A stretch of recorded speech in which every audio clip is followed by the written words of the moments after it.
Faculty কর্তৃপক্ষের সাথে কথা বলে এই 4টি হল বা এই হলপাড়ার যে 4টি হল আছে তাদের কেন্দ্র যাতে এফবিএস এ স্থানান্তরিত করা হয় সেই বিষয়ে আমাদের একটা সুপারিশ থাকবে। আরেকটা বিষয় যেটা আমরা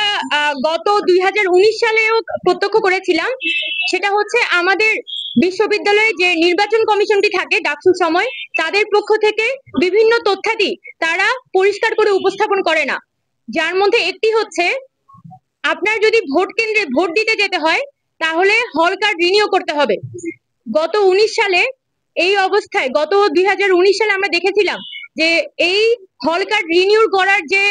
ঘটনাটি, হল কার্ড যে রিনিউ করতে হয় সেটাই আসলে ছাত্রছাত্রীরা জানতো না। ফলাফল হিসেবে অনেক শিক্ষার্থীরাই তাদের ভোট দেওয়ার আগ্রহ থাকা সত্ত্বেও তারা ভোট কেন্দ্রে ভোট দিতে পারেনি, এবং যার ফলাফল হিসেবে এখানে যে একটা উৎসবমুখর পরিবেশ ছিল সেটা এক ধরনের ক্লান্তিকর পরিস্থিতিতে পরিণত হয়।